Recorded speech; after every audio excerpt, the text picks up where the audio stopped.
Some of the most unsettling mysteries don't begin with anything unusual. They start as ordinary moments that never reach a clear ending. A family leaves their car behind. A group takes a familiar road and doesn't return. A record exists, but the explanation doesn't. These are real cases that were investigated, documented, and officially closed without real resolution. No legends, no exaggeration, just events where the evidence stops short of understanding what actually happened. This video isn't about forcing conclusions. It's about slowing down and revisiting the moments where logic breaks, where people did everything they were supposed to do, and the outcome still made no sense. So you don't need to stay alert or look for answers. Just listen as the stories unfold at their own pace. Santa Fe National Forest, wooden structures. Deep within the Santa Fe National Forest, far from trailheads and marked campsites, there are structures that were never meant to be found easily. They do not appear on maps. They are not mentioned in guidebooks. And yet, when you come across one, it is impossible to dismiss as accidental. They rise quietly among the trees, built entirely from fallen aspen trunks and branches. Some stand taller than a two-story building.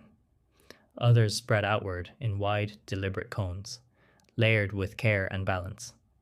Their forms are consistent enough to suggest planning, yet varied enough to rule out a single blueprint. These are not piles of debris left behind by storms or animals.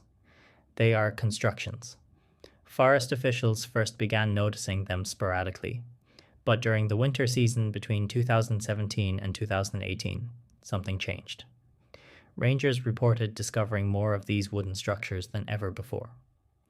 The rate at which they appeared suggested sustained effort over time, not isolated experimentation. Whoever was building them had increased activity, working quietly, methodically, and out of sight. What makes these structures unsettling is not just their size but their intention. Each one is assembled from hundreds, sometimes nearly 1,000 pieces of dry, seasoned wood. Branches are stacked in ways that distribute weight evenly. Larger trunks form the core, while smaller limbs are woven through gaps to stabilize the outer shell. This is not random stacking. It is structural thinking. Some of the structures resemble oversized teepees, with long poles angled inward and locked together near the top. Others form dense towers, circular at the base and narrowing as they rise, like primitive spires made entirely of wood. In several cases, the interior space is large enough for a person to stand inside comfortably. Yet no one has ever come forward to explain why they were built. The forest itself provides no easy answers. Aspen trees shed limbs naturally, but not in this quantity, and not arranged with this precision. Wildlife builds nests and shelters, but nothing on this scale. Even survivalist shelters rarely reach such height or density, especially when built from material that poses extreme fire risk. That fire risk is what ultimately drew the attention of the Forest Service. Many of the structures were found to contain evidence of fire use. Charred wood, fire rings, ash collected near the center. Combined with the way the wood is stacked, dry, elevated, and funnel-shaped, these structures function almost perfectly as ignition devices. In wildfire science, similar shapes are known to promote rapid airflow and heat concentration. In other words, they burn easily. In a forest already vulnerable to drought and seasonal fires, this was not a curiosity that could be ignored. The Santa Fe National Forest is not remote wilderness untouched by people. It is a managed ecosystem bordered by communities, infrastructure, and protected land. An uncontrolled fire in this environment could spread quickly, with devastating consequences. For this reason, forest officials made the decision to dismantle each structure as it was discovered. The dismantling process itself revealed more details. These were not rushed constructions. Many of the structures had been built over time, with newer wood layered over older material. Some showed signs of maintenance, where collapsed sections had been rebuilt or reinforced. This suggests return visits. Despite increased patrols and investigations, no individual or group was ever identified. No tools were found nearby. No campsites linked to the structures were discovered. No online claims surfaced. The builders left no signature, no explanation, and no trace beyond the structures themselves. Speculation followed, as it always does. Some suggested the structures were primitive shelters, though their size, openness, and flammability argue strongly against that purpose. Others proposed land art installations, but artists typically seek recognition, or at least documentation. No such connection has ever been established. A few suggested ritual or symbolic use, noting the repeated cone shapes and central fire pits. But without cultural markers, offerings, or consistent orientation, these interpretations remain speculative. What unsettles investigators most is not what the structures might mean, but how effectively they were built and concealed. Constructing something this large requires time, strength, and repeated access. Doing so without being seen requires familiarity with patrol patterns, seasonal activity, and the forest itself. This implies local knowledge. Yet no known group has claimed responsibility, even after the Forest Service issued public statements requesting information. Officials made it clear that constructing such structures is prohibited under federal law, with penalties that can include significant fines and potential imprisonment. Even so, the mystery did not resolve. As each structure was dismantled, others were found. Not clustered tightly together, but spread across the forest as if placed deliberately to avoid detection as a single site. Their spacing suggests intention rather than coincidence. The forest, in this case, becomes part of the design. From a broader perspective, the Santa Fe wooden structures challenge a familiar assumption, that unexplained activity in wilderness must be either ancient or imaginary. These constructions are modern, they are real, and they occurred in a place that is actively monitored. This makes them more unsettling, not less. There is no legend attached to them, no folklore, no historical narrative to soften their presence. They exist in the present, built by someone who chose silence over explanation. And silence is what remains. Today, most of the known structures have been dismantled. Visitors to the Santa Fe National Forest can walk its trails without ever realizing what once stood just beyond view. But the questions remain unresolved. Who built them? Why now? And why this forest? Until those questions are answered, the wooden towers of Santa Fe occupy a strange place between documentation and absence. They are no longer standing, yet they cannot be dismissed. They represent deliberate human action without context, intention without explanation. In a world increasingly mapped, monitored, and explained, that alone is enough to unsettle. Because the forest did not create these structures. Someone did. And whoever they were, they knew exactly how to work unnoticed, leaving behind nothing but wood, risk, and unanswered questions, before disappearing back into the trees. Granger Taylor's final message. In the small town of Duncan, British Columbia, there once lived a man whose life revolved around machines, logic, and the belief that the universe was far larger and far closer than most people were willing to accept. Granger Taylor was not known as a dreamer in the abstract sense. He was known as a builder, a mechanic, someone who could take broken systems apart and make them work again. That reputation is what makes his disappearance so difficult to explain. Granger Taylor was born in 1948 and showed an unusual aptitude for mechanics at an early age.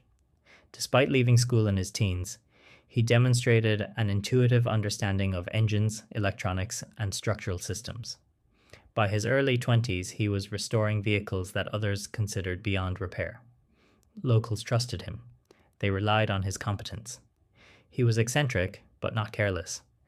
Taylor lived on his family's property outside Duncan, where he spent much of his time working, alone in a large workshop. Over the years, that workshop became a place of both invention and isolation. It was there that Taylor constructed what he described as a spacecraft, a large dome-like structure made from scrap metal, wiring, and mechanical components. To outsiders, it looked symbolic. To Taylor, it was functional. He spoke openly about extraterrestrial intelligence, not with fear or confusion, but with confidence.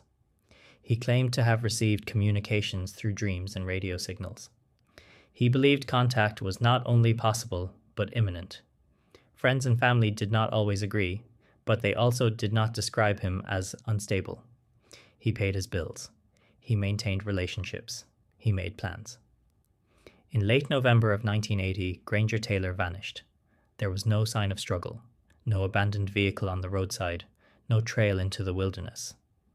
What he left behind instead was a letter, handwritten and deliberate, found in his workshop. The letter would later become known as his final message. In it, Taylor explained that he was leaving Earth aboard an extraterrestrial craft.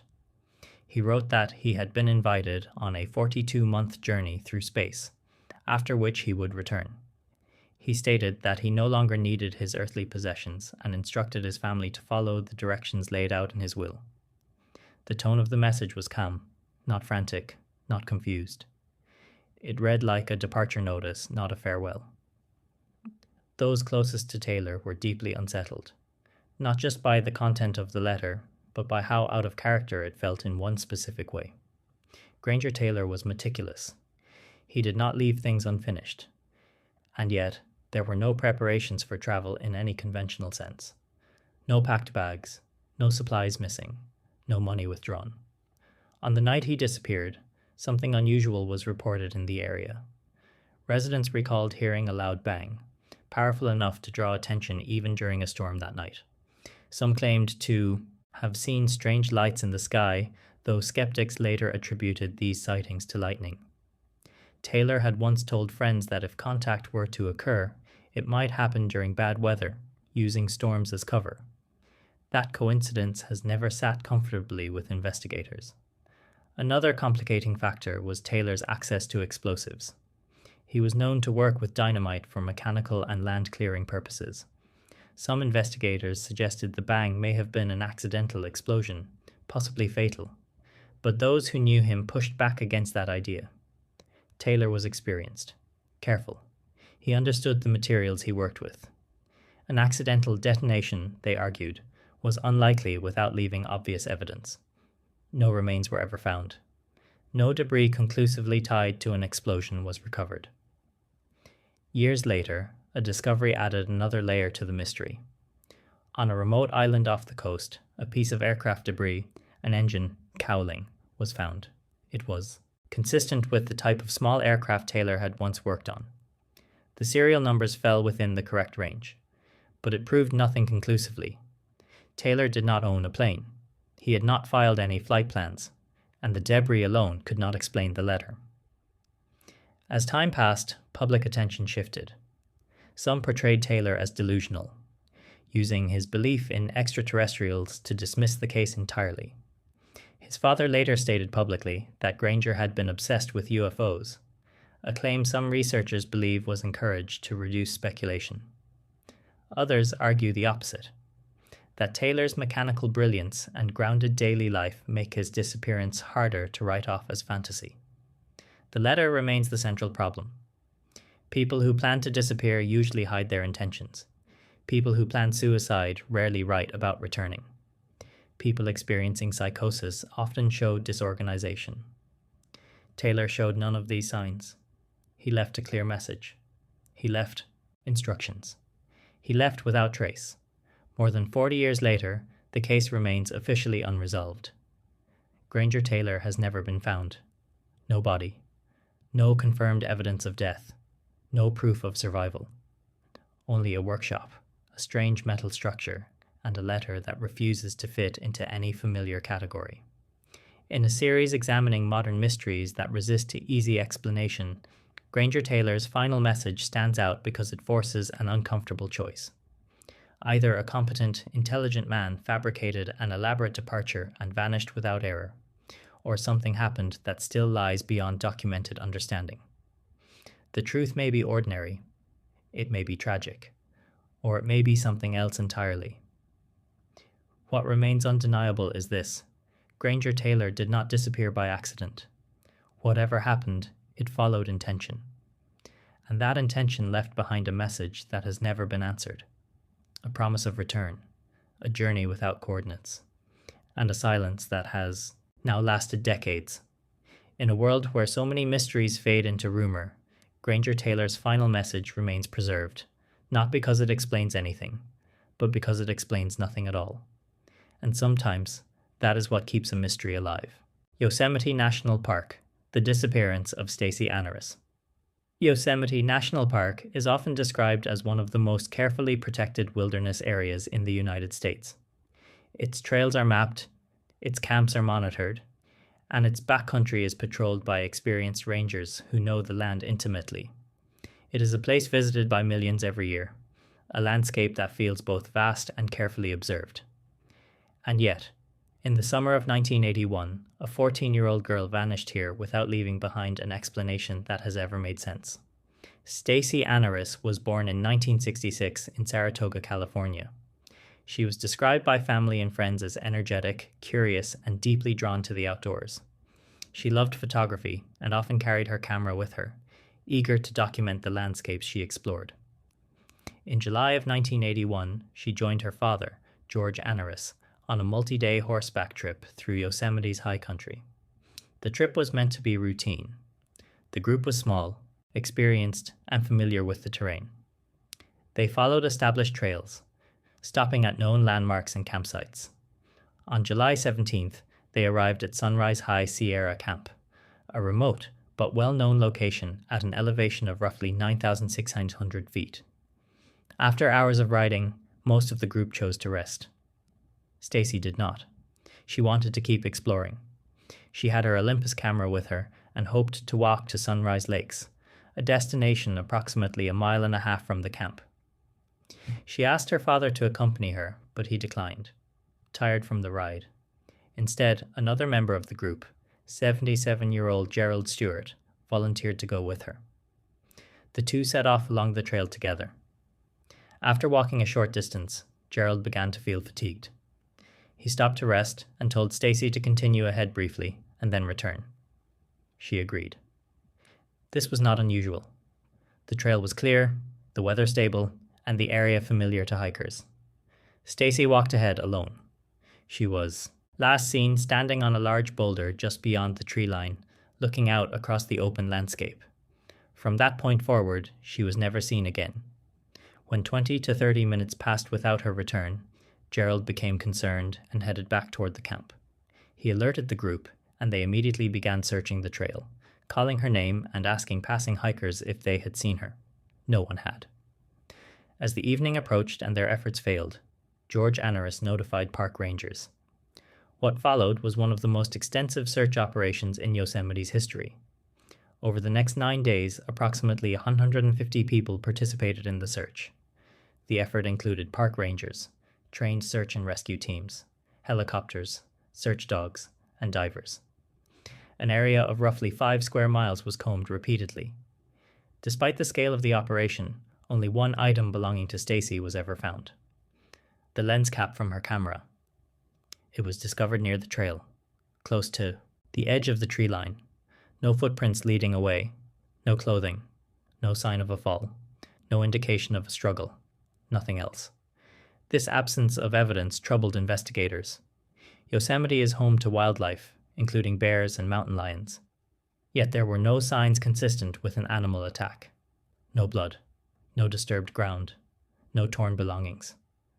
The theory that Stacey became lost remains one of the most discussed explanations. The terrain around Sunrise Lakes is rugged, with exposed granite, sudden drop-offs, and patches of forest that can disorient even experienced hikers. Nighttime temperatures can drop quickly, sometimes into the low 40s. But this theory raises difficult questions. Why did search dogs fail to pick up a consistent scent? Why was there no trail of dropped items? Why was only the lens cap found? Early in the investigation, park officials briefly suggested that Stacey may have been dealing with personal issues or may have chosen to leave voluntarily. Her family strongly rejected this idea. Stacey had taken almost nothing with her. She had plans. She was close to her family. She was 14. Another detail remains unclear even decades later: what shoes she was wearing.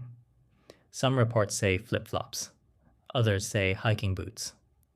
This inconsistency complicates reconstruction, but does little to explain how she could vanish so completely in broad daylight, so close to others. Over the years, speculation grew. Some hikers reported seeing a rough-looking man in the area around the time of Stacey's disappearance.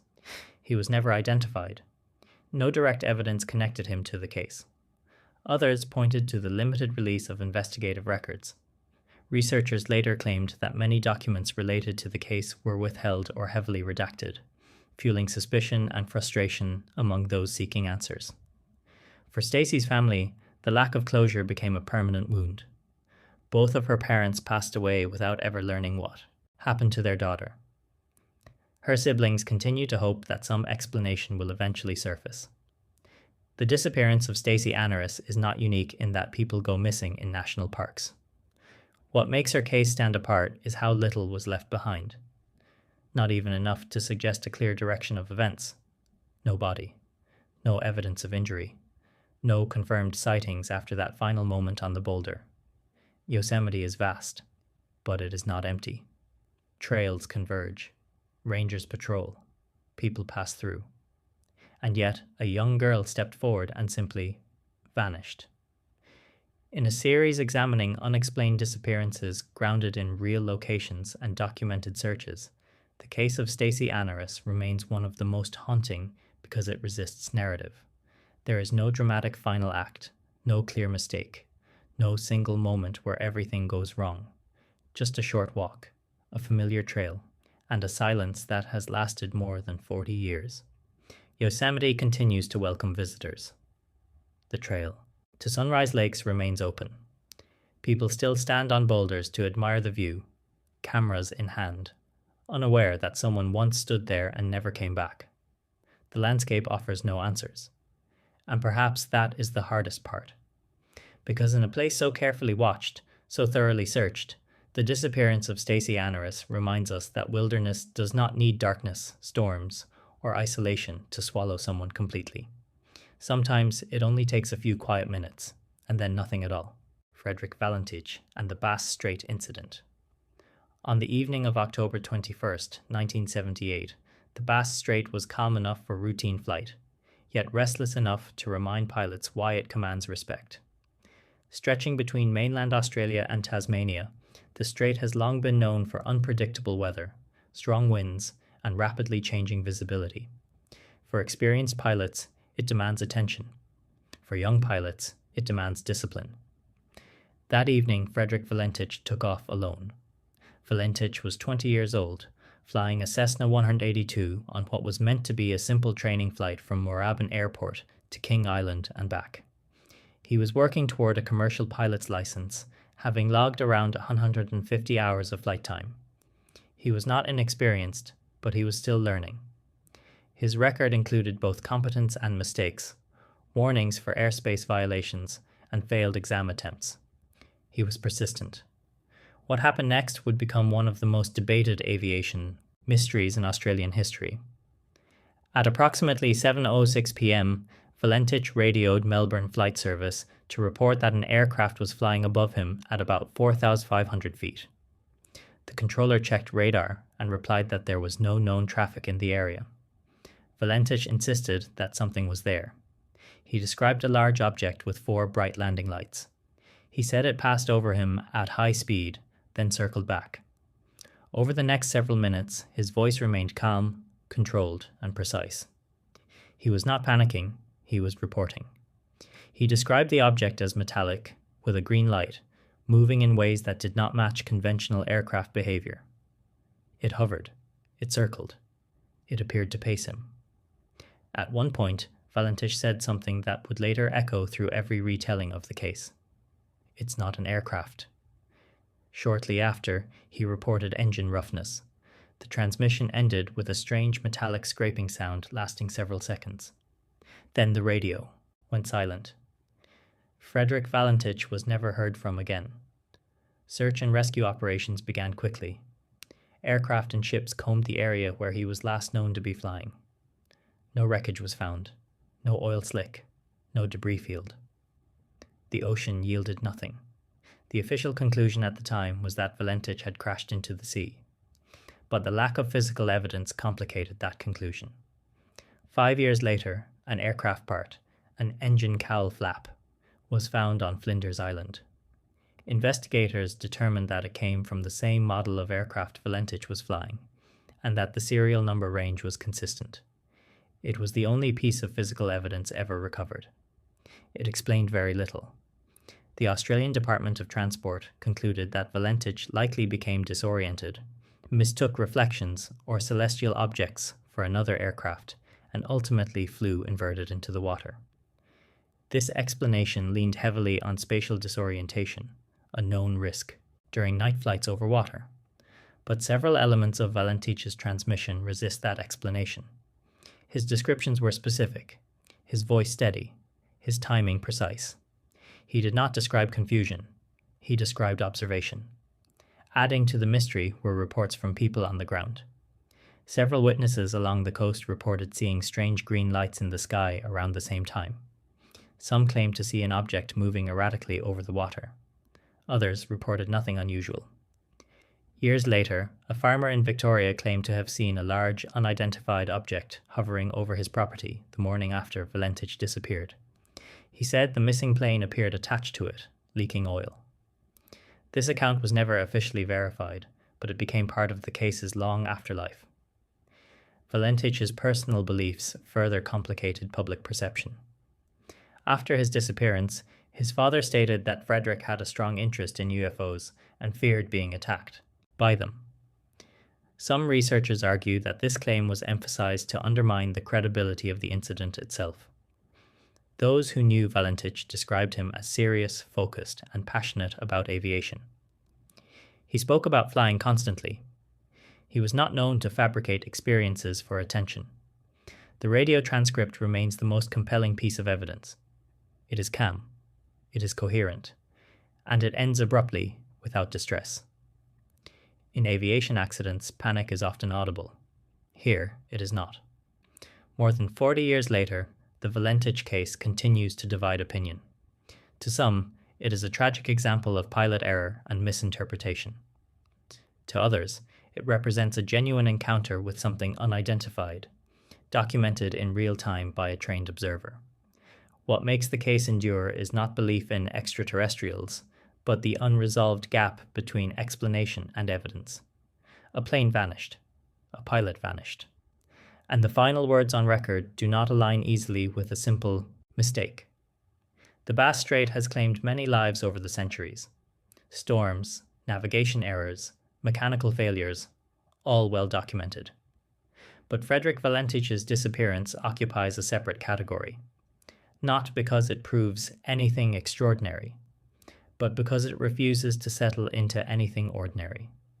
The ocean gave nothing back. The sky offered no answers.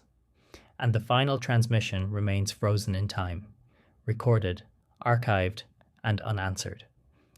In a series examining modern mysteries rooted in real documentation, the Bass Strait incident stands as a reminder that even in an age of radar, radio, and regulation, something can still disappear completely, sometimes without a trace, and sometimes with a voice still echoing in the background, asking a question that has never been resolved. What was flying with him that night? And why did it never leave evidence behind? Dyatlov Pass. The silence.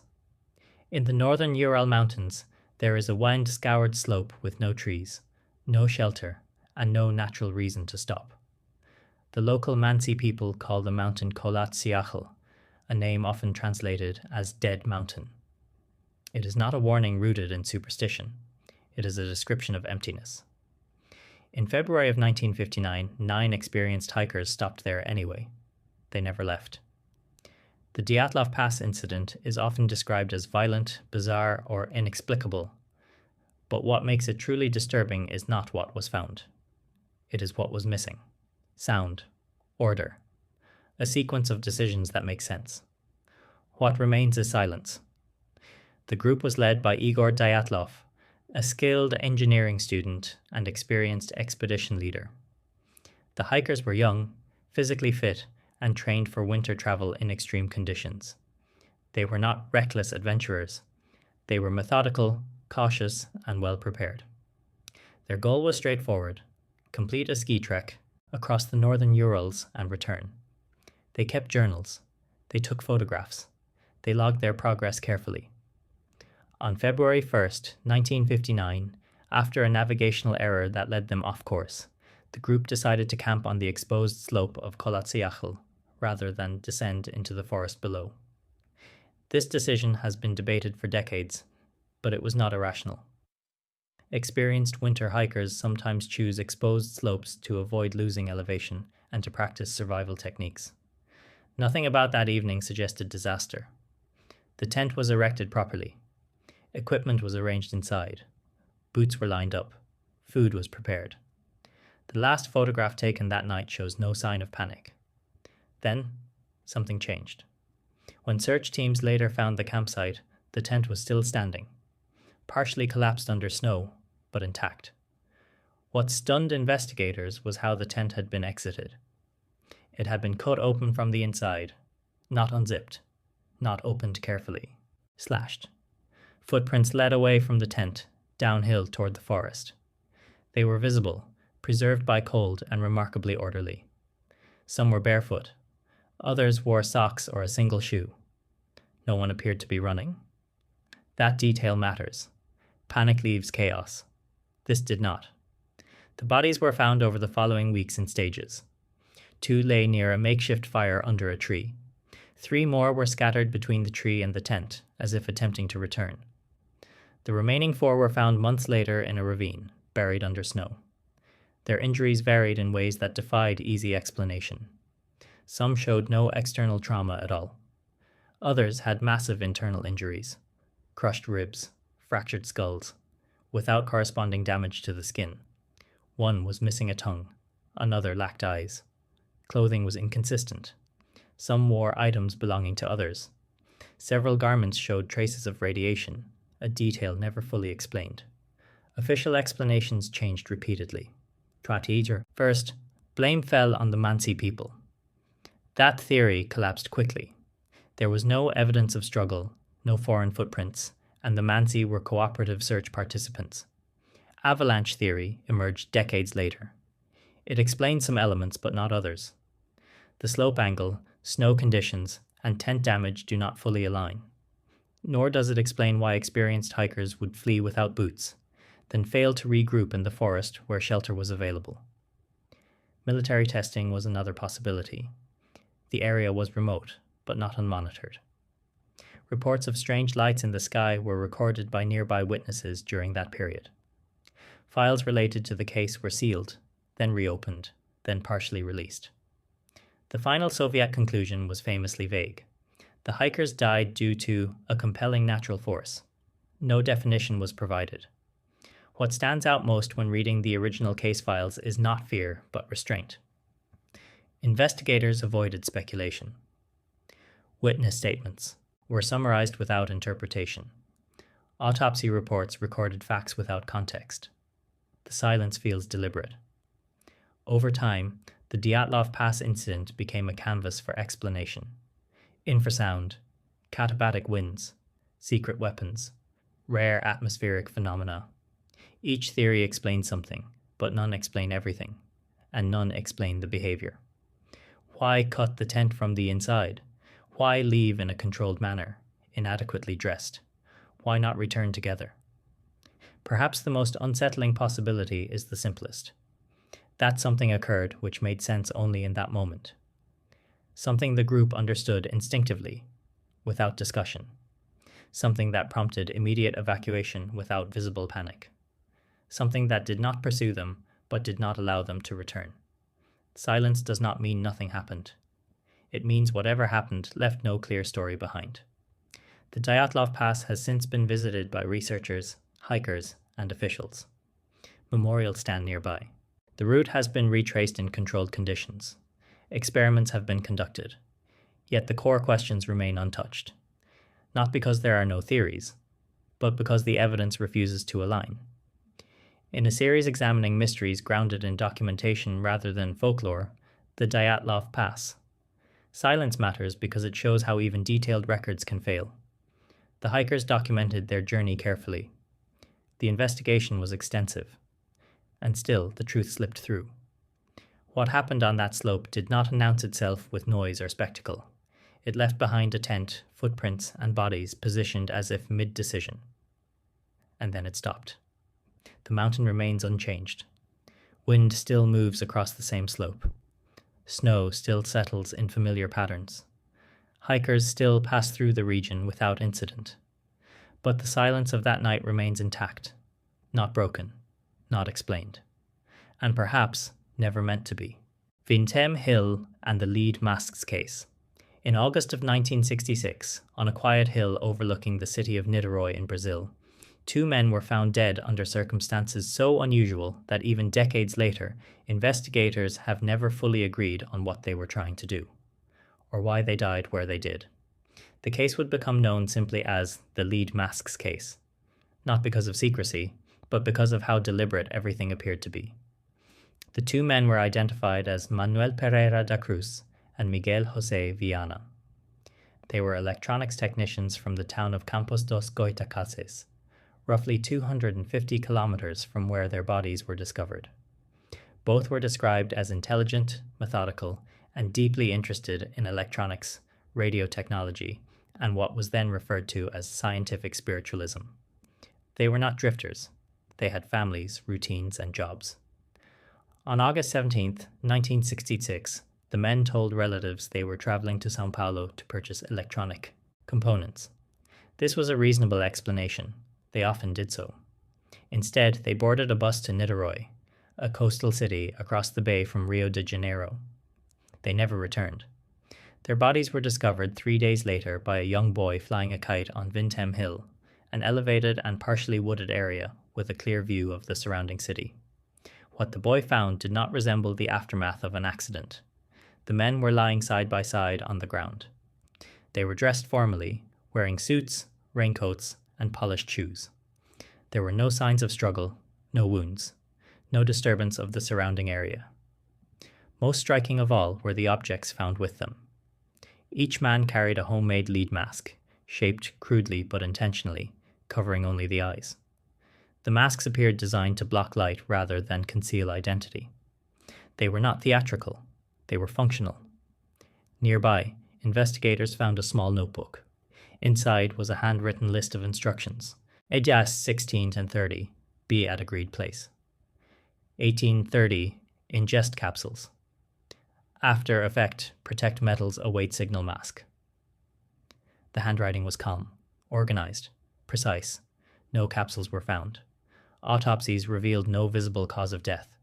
There were no signs of trauma or poisoning detectable at the time. Unfortunately, due to decomposition and limited forensic capabilities, toxicology tests were inconclusive. Any substances that may have been ingested were never identified. What remained was intent without outcome. The raincoat suggested the men expected exposure to the elements. The lead masks suggested protection from something specific: light, radiation, or an unknown phenomenon. The instructions suggested a timed experiment, not a spontaneous act. Investigators quickly ruled out robbery. The men still had money and personal belongings. There was no evidence of foul play by a third party. No footprints indicating struggle. No witnesses who saw anyone else on the hill that evening. Attention turned to the men's interests. Both Manuel and Miguel were involved in a loose network of individuals who believed in contact with non-human intelligences through scientific and electronic means. This belief system blended radio experimentation, meditation, and structured rituals. It was not secretive, and it was not uncommon in Brazil during the 1960s. They were known to conduct experiments. They kept notebooks. They followed procedures. Friends reported that the men believed certain frequencies and conditions could trigger contact or communication. Light, in particular, was considered dangerous during these moments, something to be blocked or filtered. The lead masks, in this context, begin to make a strange kind of sense. But sense does not equal explanation. Why choose Vintem Hill? Why lie down side by side? Why leave no margin for error? Some investigators proposed accidental poisoning, that the capsules were experimental and lethal, but no containers were found. No residue. No clear chemical pathway. Others suggested suicide, but the note does not read like a farewell. There is no explanation, no closure, no message to loved ones. And suicide does not typically involve synchronized positioning, protective equipment, and future-oriented instructions. There is also the question of timing. The instructions indicate that something was expected to happen after ingestion, a signal, a result, a continuation. Whatever occurred, it did not go as planned. The Brazilian police eventually closed the case without resolution. The official conclusion was effectively no conclusion at all. No crime established, no cause determined. Over time, the lead masks case became associated with speculation: UFOs, secret experiments, radiation exposure. But the enduring power of the case lies not in those ideas, but in the evidence itself. Two men traveled with purpose. They brought tools. They followed a schedule. They prepared protection. And they died quietly. No explosion, no disturbance, no chaos. Just stillness.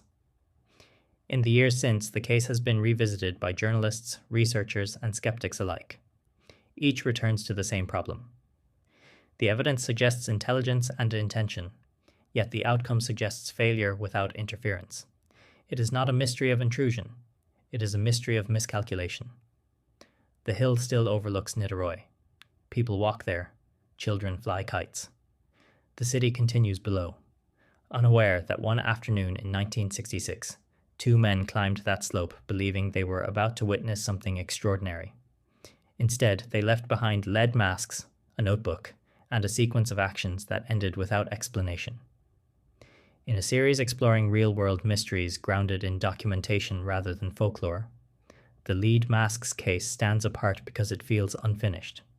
Not interrupted, not hidden, simply incomplete. As if the experiment began, and then never reached its next step. Whatever Manuel Pereira da Cruz and Miguel José Viana believed would happen on Vintem Hill, it did not announce itself to the world. It left no trace beyond preparation. And perhaps that is why the case still lingers, because it does not ask us to believe in anything extraordinary. It asks us to explain why two rational men prepared so carefully for something that never arrived, and why, in the end, no one ever learned what signal they were waiting for. Flannan Isles Lighthouse Keepers. Far out in the North Atlantic, beyond the western edge of Scotland, lies a small and isolated group of rocky islands known as the Flannan Isles. They rise sharply from the sea, exposed on all sides to wind, rain, and powerful tides. There are no permanent residents, no natural shelter, and very little vegetation. For most of history, these islands were avoided rather than visited. The largest of them, Island Moor, is where the Flannan Isles Lighthouse was built in 1899. Its purpose was simple but essential: to warn ships of the dangerous waters surrounding the Hebrides, and to provide a steady point of light in an otherwise unforgiving sea. The lighthouse was modern for its time, carefully engineered, and well maintained. 3 keepers were assigned to live there on rotation. Their duties were clearly defined: maintain the light, record weather conditions, keep the mechanisms working, and above all, remain at their post. In December of 1900, 3 men were stationed on Island Mayor: James Ducat, the principal keeper, Thomas Marshall, the second assistant, and Donald MacArthur, an experienced relief keeper filling in for another man who had fallen ill. All 3 were seasoned professionals. Nothing about the assignment suggested danger. In the days leading up to December 26th, passing ships began to notice something unusual. The lighthouse beam was not visible. At first, this was not alarming. Storms in the region were common, and visibility could be reduced by weather alone. But as days passed, the absence of light became impossible to ignore. The relief ship Hesperus was delayed by rough seas, but when it finally reached the island, the situation changed from routine to deeply unsettling. Joseph Moore, the relief keeper aboard the vessel, volunteered to go ashore.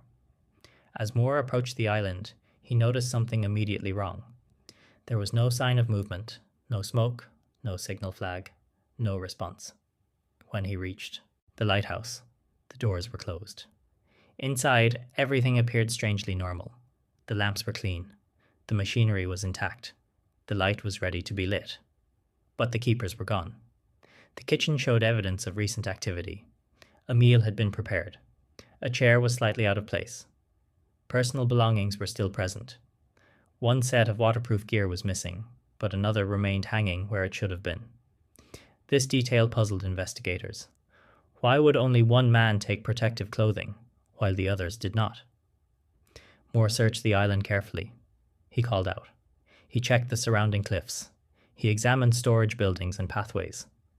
There were no signs of damage to the lighthouse itself. No obvious indication of an emergency. The logbooks provided the only written record of what had happened. Entries described worsening weather earlier in the month, strong winds, heavy seas, but nothing extraordinary for that region or season. The tone of the entries was professional and controlled. Then, abruptly, the entries stopped. No final message, no explanation, no indication of distress. The three men had simply vanished. Search efforts followed, but the island offered little to work with. The terrain is steep and unforgiving. The sea surrounding it is deep and powerful. No confirmed remains were ever recovered. As word spread, speculation filled the silence. Some believed the men had gone outside together to secure equipment during a storm. Others suggested a sudden wave may have reached higher than expected. A few wondered whether isolation and stress could have played a role. But each explanation raised new questions. Why would all three men leave the lighthouse at the same time? Why would experienced keepers abandon the light unattended? Why were some belongings left behind, while others were missing? The lighthouse showed no damage consistent with a catastrophic event. The island itself bore signs of rough weather, but nothing beyond what the keepers were trained to handle. Official investigations avoided dramatic conclusions. The final report suggested an accident related to weather, without specifying how or why. The case was quietly closed. Yet the uncertainty remained. Over time, the story of the Flannan Isles keepers became part of maritime folklore. Poems were written, rumors spread. Some accounts exaggerated events, adding fear where none was recorded. But the original documents remain restrained. No panic, no chaos, only absence. The lighthouse continued operating after the incident, staffed by new keepers. Some later reported feelings of unease, though no further incidents occurred. Eventually, the lighthouse was automated, removing the need for human presence altogether. Today, the Flannan Isles Lighthouse still stands. It operates silently, its beam turning on and off without anyone inside. Boats pass safely. The sea continues its motion. The island has not changed. Visitors who approach Island Moor often describe an unusual stillness. Not threatening, not dramatic, just empty in a way that feels unresolved. In a series exploring real-world mysteries grounded in documentation rather than legend, the Flannan Isles case endures because it lacks a definitive ending. There is no single moment that explains everything. No clear mistake. No final witness. Just three men, doing their jobs and then no longer there. The lighthouse did not fail. The island did not collapse. The records did not indicate panic. And that is what makes the silence difficult to accept. Because sometimes the most unsettling mysteries are not loud or violent. They are quiet. They happen in places designed for routine. And they leave behind only unanswered questions and a light that continues to shine without anyone watching it. Somerton Man. On a quiet stretch of coastline south of Adelaide, there is a beach that looks ordinary in every way. Somerton Beach is open, flat, and familiar. The kind of place where people walk without thinking about history. In December of 1948, however, something appeared there that would resist explanation for decades. Not because it was dramatic, but because it was precise, controlled, and incomplete. Early in the morning of December 1st, a man was found lying against a low seawall at Somerton Beach. He was well dressed, wearing a suit, polished shoes, and a tie. His posture looked relaxed, almost deliberate, as if he had chosen the spot and settled there intentionally.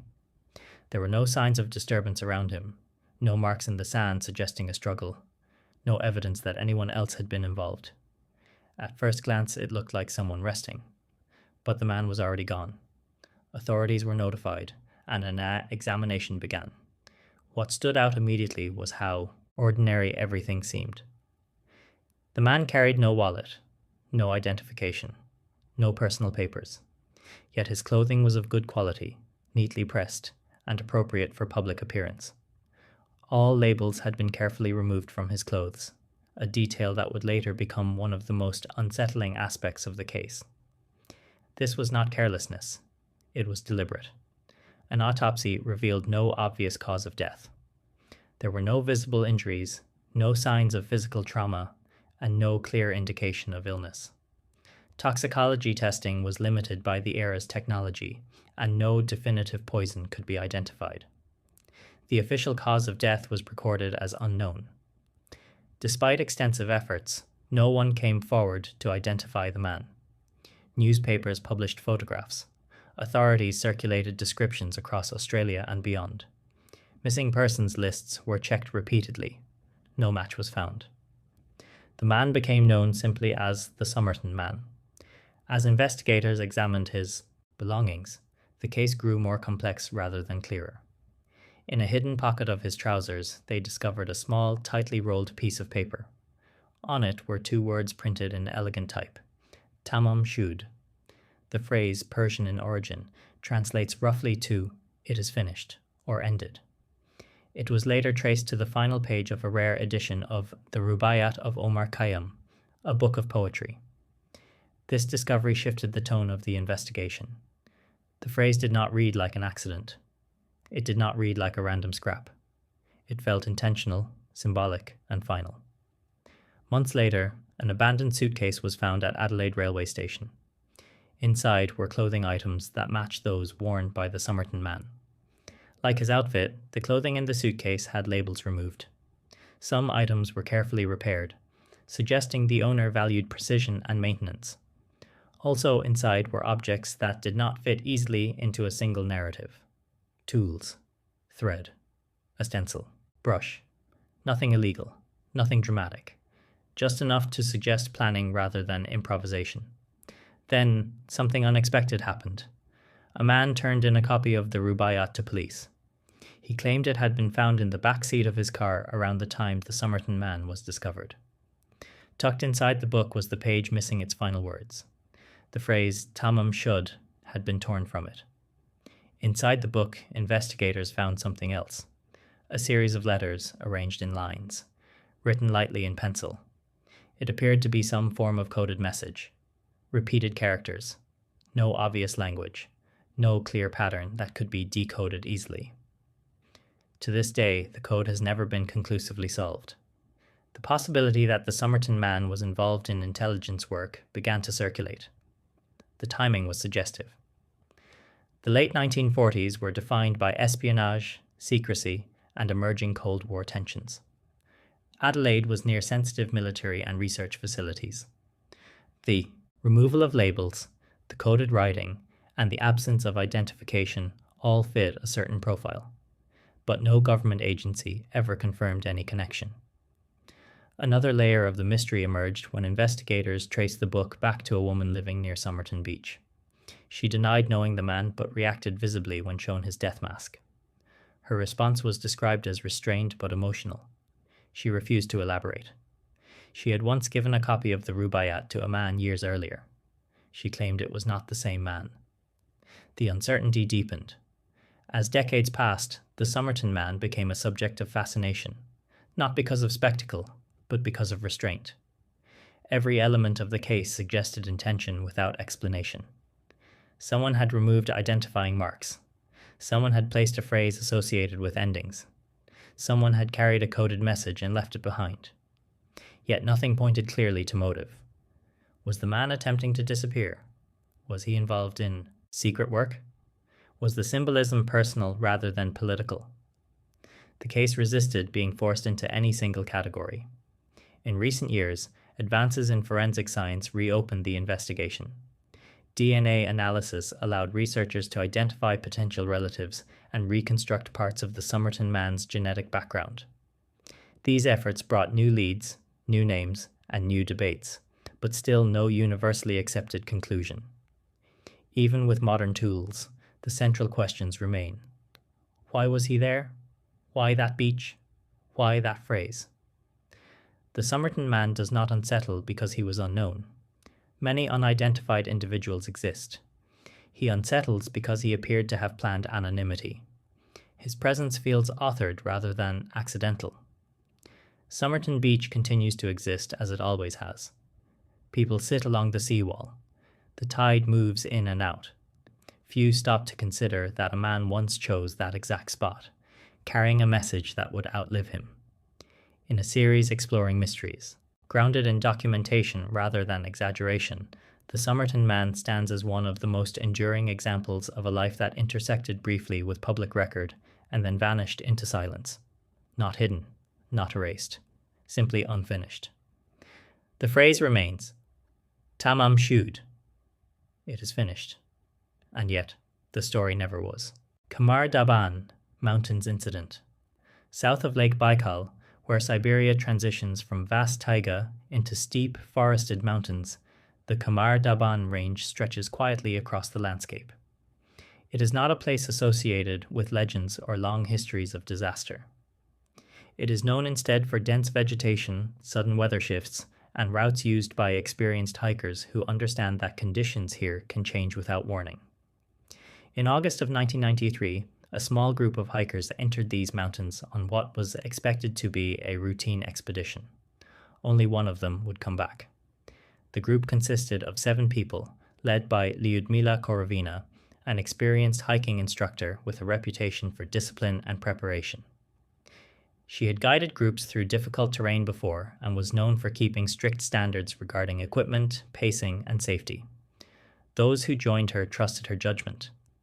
The hikers were young, physically capable, and familiar with extended treks. This was not a casual outing. It was a planned journey through a remote but established route in the Kamar Daban Mountains. For several days, the trip progressed without incident. On August 5th, weather conditions began to change. Fog moved in. Rain followed.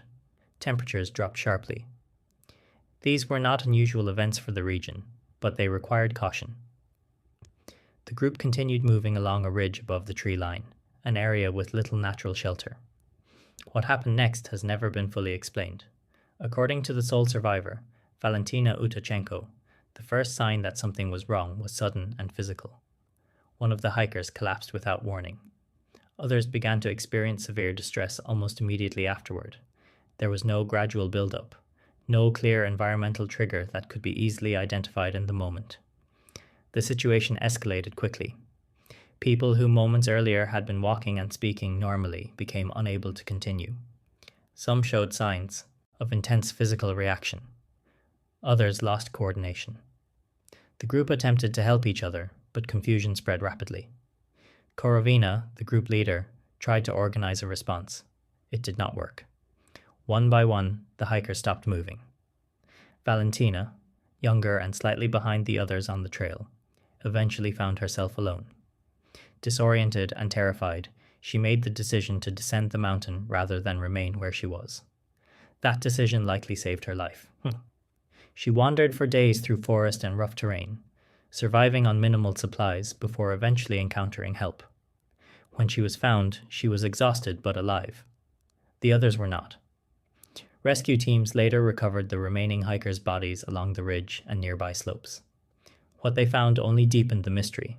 There were no signs of an avalanche. No evidence of a fall that could explain the group's sudden collapse. Their equipment was largely intact. Their tents and supplies showed no sign of emergency departure or struggle. Autopsy reports added more questions. There were no clear signs of poisoning, no traumatic injuries that could explain the outcome, no single medical condition that connected all the victims. Some reports noted symptoms consistent with extreme physiological stress, but without a definitive cause. The official conclusion cited hypothermia. But many found this explanation unsatisfying. Hypothermia typically develops over time, with recognizable stages. It does not usually cause multiple healthy individuals to collapse nearly simultaneously in mild summer temperatures, even accounting for rain and wind. The speed of the group's breakdown did not align cleanly with known patterns. Other theories followed. Some suggested exposure to toxic gases released naturally from the ground. Others proposed contaminated food or water. A few speculated about rare atmospheric phenomena affecting oxygen levels. None of these ideas were confirmed. What makes the Kamar Daban incident particularly unsettling is the consistency of the survivor's account and the lack of physical evidence pointing to a clear cause. The landscape did not show signs of a sudden natural event. The hikers did not appear to have panicked or fled. They were overcome where they stood.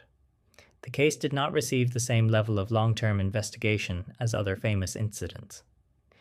It occurred during a period of transition in Russia, when resources were limited and attention was divided. Files were closed quietly. The official explanation was accepted without extensive challenge. Over time, the incident faded from public awareness. But among hikers and researchers who revisit the case, the same questions persist. Why did the group deteriorate so quickly? Why did only one person survive? Why was there no clear environmental trigger documented? The Kamar Daban Mountains remain accessible today. People still hike there. Expeditions still pass along similar routes. No comparable incident has been officially recorded since. The landscape itself offers no clues. It looks unchanged. Trees still line the slopes below. Fog still rolls in without warning. Weather still turns abruptly. None of these factors alone explain what happened to Korovina's group on that August day. In a series examining real-world incidents grounded in survivor testimony and official records, the Kamar Daban case stands out because it lacks narrative closure. There is no moment where everything clearly goes wrong. No single decision that explains the outcome. Just a sudden collapse of normality. A group moving together. A routine hike. And then, within a short span of time, a breakdown that no one could stop. The mountains did not leave a message. The environment left no clear signature, and the official record provided only a general answer to a specific and troubling event. What remains is the testimony of one survivor and a location that continues to appear ordinary to those who pass through it. And perhaps that is the most unsettling aspect of all, because the Kamar Daban incident does not suggest danger that can be easily identified or avoided. It suggests that under certain conditions, still not fully understood, something can change very quickly, without warning, without explanation, and without leaving behind enough evidence to be fully understood. The mountains remain silent, and the incident remains unresolved. Jameson family disappearance. In October of 2009, a small family from Oklahoma set out on what appeared to be a simple drive into a remote wooded area. There were no warnings issued, no messages left behind, no indication that the trip would end differently from any other weekend outing. Within days, however, the Jameson family would vanish, leaving behind a scene that still resists clear explanation. The family consisted of Bobby Jameson, his wife Sherilyn, and their 6-year-old daughter, Madison. They lived in Eufaula, Oklahoma, and were known to keep largely to themselves. Friends described them as private but devoted to one another, focused on improving their situation and looking for a fresh start. In early October, they began searching for land in the remote regions of southeastern Oklahoma. The area is heavily forested, with limited cell coverage, few residents, and miles of rugged terrain. It is not unfamiliar to locals, but it is unforgiving to those who underestimate it. On October 8th, the Jamesons drove their pickup truck into a wooded area near Panola Mountain. What happened after that remains unclear. Several days later, hunters discovered the family's truck abandoned deep in the forest. The vehicle was locked. Inside were the family's wallets, identification, phones, and a GPS unit. Most unsettling of all, Madison's small dog was found alive inside the truck, weak but unharmed. There were no signs of forced entry, no signs of an accident, no clear reason why the family would leave the vehicle behind. Search teams were immediately deployed. Volunteers, law enforcement, helicopters, and tracking dogs combed the surrounding area. The terrain was difficult, thick with trees and uneven ground. Despite the effort, nothing connected to the family was found. No footprints, no discarded clothing, no campsite. The case quickly attracted attention because of what did not make sense. Families traveling together rarely leave all personal belongings behind, especially identification and communication devices. and they rarely leave a child's pet locked inside a vehicle without explanation. As investigators looked deeper, fragments of context began to emerge.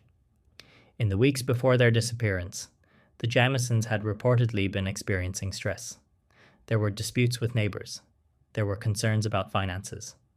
Some acquaintances mentioned unusual behavior, but nothing that pointed toward a planned disappearance. A video later surfaced showing the family in a convenience store parking lot shortly before they vanished. In it, they appeared distracted, standing near their truck and transferring items back and forth.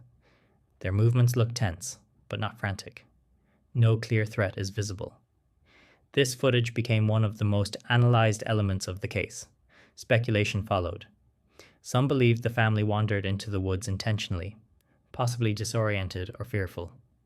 Others suggested they were meeting someone. A few proposed that they may have been fleeing a perceived danger. None of these theories were supported by evidence. For years, the Jamison family remained missing. Then, in November of 2013, hunters discovered skeletal remains roughly 3 miles from where the truck had been found. The remains were later identified as belonging to Bobby, Sherilyn, and Madison Jamison. The location raised immediate questions. The area had been searched multiple times during the initial investigation. The remains were found in a location that did not align with a straightforward path from the truck. No clear cause of death could be determined due to the condition of the remains. Once again, the case returned to uncertainty. There was no clear indication of how the family ended up there. No evidence of foul involvement. No definitive explanation that connected the truck, the belongings left behind, and the final location. The official conclusion listed the cause of death as undetermined. For many, this only deepened the unease. Why leave the truck intact and locked? Why take no supplies? Why travel on foot through dense terrain with a child? The Jamison family case does not present itself as a single mystery, but as a series of unanswered decisions. Each element on its own could be explained. Together, they form a picture that never quite comes into focus. Over time, attention shifted away from the case, but it never truly faded. It remains discussed among investigators, outdoor safety experts, and those who study unexplained disappearances in wilderness areas. The woods near Panola Mountain are still there. Roads remain unmarked. Cell service remains unreliable. To someone unfamiliar with the area, it would be easy to underestimate how quickly orientation can be lost, but that explanation alone does not resolve the silence left behind. In a series examining real-world mysteries grounded in documentation rather than speculation, the Jamison family disappearance stands out because it involves ordinary people making ordinary plans that led to extraordinary uncertainty. No warning, no message, no clear mistake. Just a truck, a forest, and a family who stepped away from their vehicle and never returned. What happened in those woods may eventually be understood through context rather than discovery. Or it may remain one of those cases where the evidence ends before the story does. Until then, the Jamison family remains part of a quiet category of mysteries that do not announce themselves with spectacle. They simply stop, and leave behind questions that refuse to settle. Rendlesham Forest. Incidents. Rendlesham Forest sits quietly in eastern England, a stretch of pine and heathland bordered by farmland and small villages. By day, it feels unremarkable. Flat terrain, narrow paths, trees planted in orderly rows. It is not the kind of place that suggests mystery. And yet, in late December of 1980, something happened here that would become one of the most carefully documented and debated unexplained incidents in modern British history. What sets the Rendlesham Forest incident apart is not rumour or distant folklore, but proximity.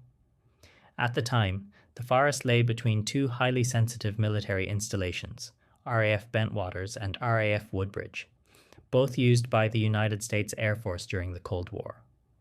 These were not casual outposts.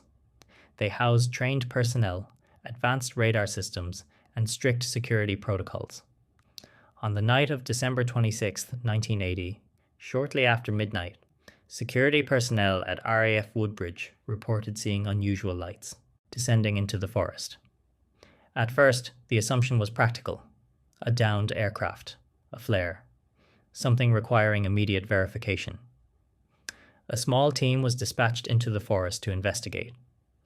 As they moved through the trees, the lights appeared to change position. What initially looked distant now seemed closer.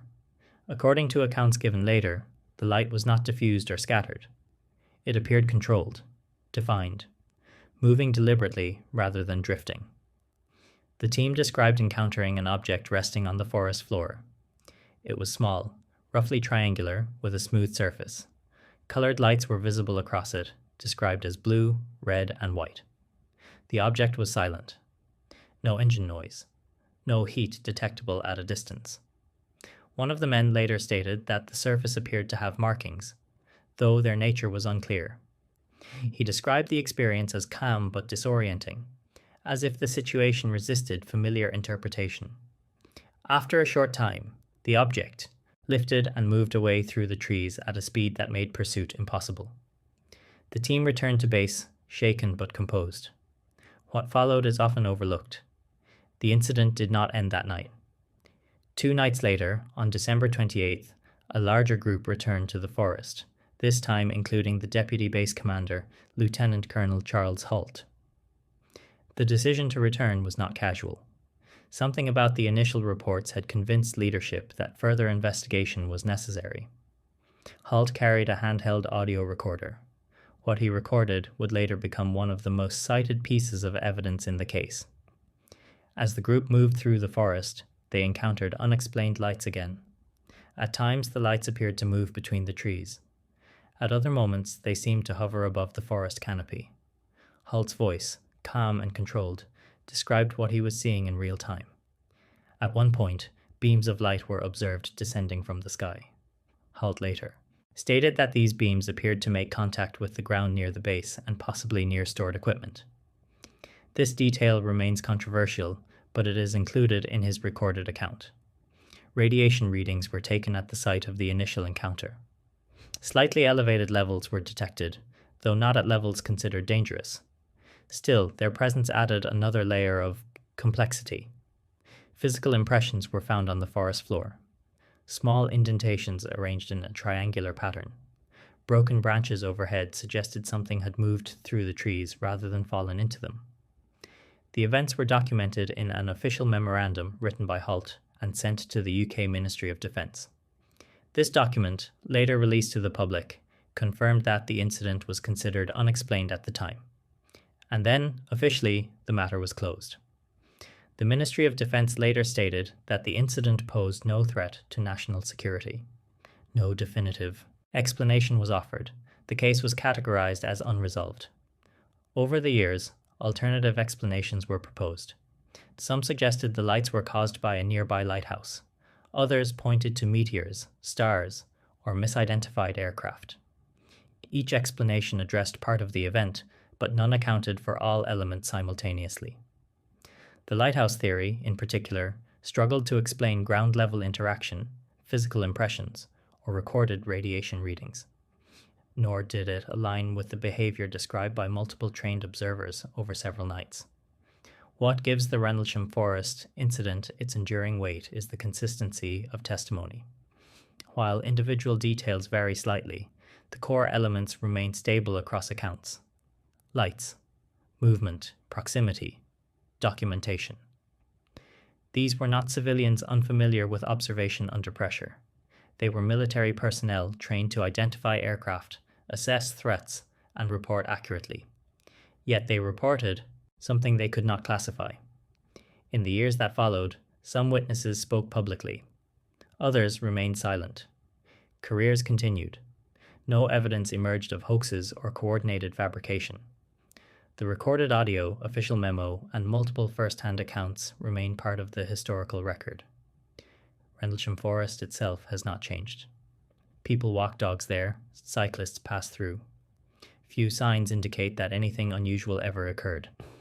There are no monuments, no restricted zones. But for those who study the case, the forest represents something rare.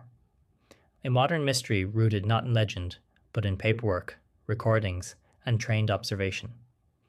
In a series examining unexplained events grounded in documentation rather than spectacle. The Rendlesham Forest incident stands as a quiet anomaly. It does not demand belief. It does not insist on extraordinary conclusions. It simply presents a sequence of events that remain incomplete. Something was seen. Something was recorded. Something left traces. And no explanation has ever fully connected those elements into a single, coherent answer. More than 40 years later, the forest remains silent on the matter. The trees offer no clarification. The paths lead nowhere new. And perhaps that is why Rendlesham continues to be discussed. Not because it proves anything extraordinary, but because it demonstrates how even in controlled environments, with trained observers and written records, something can occur that slips beyond definition, leaving behind only reports, recordings, and a question that has never quite found its place in history: Woolpit and the Green Children. In the rolling countryside of Suffolk, the village of Woolpit appears unremarkable. Its fields are orderly, its lanes quiet, and its history typical of rural England. Yet in the 12th century, Woolpit became the centre of one of the most enduring and difficult to classify accounts in medieval history. Not because of conflict or disaster, but because two children appeared there who did not seem to belong to the world around them. The account survives not through folklore passed down orally, but through written records. Two chroniclers of the period, William of Newburgh and Ralph of Coggeshall, both documented the event independently. Their works were not collections of fairy tales. They were historical chronicles, concerned primarily with politics, church affairs, and verified happenings of their time. And yet, both recorded the same strange occurrence. According to these accounts, during harvest season, villagers near Woolpit discovered two children wandering near a series of deep pits used to trap wolves. The children were a boy and a girl. They spoke an unfamiliar language. Their clothing was unlike anything the villagers recognized. And most strikingly, their skin had a noticeable green tint. The children were frightened, confused, and unable to communicate in any known tongue. They were taken into the care of local authorities, likely under the oversight of Sir Richard de Calne, a local landholder. Food was offered, but the children refused most of it. For days they would eat nothing. Then, when fresh green beans were brought in from the fields, the children reacted immediately. They recognized the plant, opened the pods, and ate the beans inside with clear familiarity. Over time, as they were gradually introduced to other foods, the green coloration of their skin began to fade. The boy, however, did not survive long after their arrival. He became ill and passed away within months. The girl survived, adapted, and eventually learned to speak English. When she was finally able to explain where they came from, her account deepened the mystery rather than resolving it. She said they were from a place called the Land of St. Martin, a world where the sun never shone brightly, where everything existed in a kind of twilight. The people there were like them. The land was unfamiliar. She described crossing a river, hearing a loud sound, and suddenly finding herself in Woolpit. To medieval listeners, this description did not fit any known region. Some interpreted it literally, others symbolically. Still others dismissed it as confusion from a child struggling to explain trauma. But the chroniclers did not present her story as fantasy. They recorded it plainly, alongside other events of the era. As the girl grew older, she lost the green tint completely and assimilated into local life. Records suggest she was baptized and later married, though accounts of her adult life are sparse. Her origin was never clarified. Modern interpretations have attempted to ground the story in plausible explanations. Some historians suggest the children were Flemish refugees, orphaned and displaced during regional conflicts. The unfamiliar language could have been a dialect. The green skin may have resulted from malnutrition, a condition known to cause discoloration that corrects with proper diet. This explanation accounts for some elements, but not all. Why were the children found alone? Why did they reject all food except green beans? Why did both chroniclers treat the account as factual rather than symbolic? Other theories propose psychological shock, environmental illness, or cultural misunderstanding magnified by time. A few suggest that the story reflects medieval attempts to explain outsiders in a closed society. And yet, The precision of the records complicates easy dismissal. William of Newburgh was openly skeptical of folklore. He criticized exaggerated tales and made a point of distinguishing rumor from report. That he included the Green Children at all suggests he believed the account came from credible witnesses. The setting matters as well. Woolpit was not an isolated hamlet cut off from the world. It sat along trade routes. Foreigners were not unknown. If the children had simply been refugees, one might expect recognition of language, clothing, or origin. Instead, they were described as entirely unfamiliar. The idea of a twilight land has led some to interpret the story metaphorically. Others point to natural phenomena such as underground living, forested regions, or areas of perpetual shade. None align cleanly with the geography of medieval Europe. What remains consistent across interpretations is restraint. The story is not told as a miracle. It is not framed as a warning. It is not embellished with divine judgment. It is presented as something that happened. In a series examining mysteries rooted in recorded history rather than modern speculation, the Green Children of Woolpit occupy a unique place. They sit at the boundary between history and interpretation. Their story survives not because it was celebrated, but because it was written down calmly and without conclusion. No explanation was ever finalized. The children appeared. They were cared for. One survived. And then the world moved on. Woolpit returned to its routines. Fields were harvested. Records continued. The pits were eventually filled in. The village changed little, yet the account remains. Not as proof of something extraordinary, but as evidence that even in a period known for symbolism and myth, observers sometimes encountered things they could not classify and chose to record them anyway. The Green Children do not ask to be believed. They ask to be acknowledged. As two individuals who briefly entered the historical record, left behind questions rather than answers, and then disappeared into ordinary life. And perhaps that is why their story endures. Because it does not resolve, it simply remains, quietly preserved in ink, in a village that otherwise would have been forgotten. The Tord Passport Mystery. In the middle of the 20th century, international travel had become structured, procedural, and heavily documented. Borders were controlled through stamps, visas, and verification systems designed to reduce ambiguity. By the late 1950s, it was increasingly difficult for a traveler to move between countries without leaving a clear paper trail. And yet, according to a long circulating account, one man arrived in Japan carrying documents that did not belong to any recognized nation. The story begins at Tokyo's International Airport in the late 1950s. Accounts differ slightly on the exact year, but the setting remains consistent. A well-dressed European man approached immigration, presenting a passport that appeared legitimate at first glance. The document was professionally printed, worn from use, and filled with entry and exit stamps from multiple countries. There was nothing careless about it. The problem arose when officials examined the issuing nation. The passport listed the country of origin as Torrid. At first, immigration staff assumed this was a misunderstanding, perhaps a misspelling, perhaps an outdated name. The traveler, calm and cooperative, insisted there was no error. Torrid, he explained, was his home country, located between France and Spain. Officials pointed out that no such country existed. The man disagreed.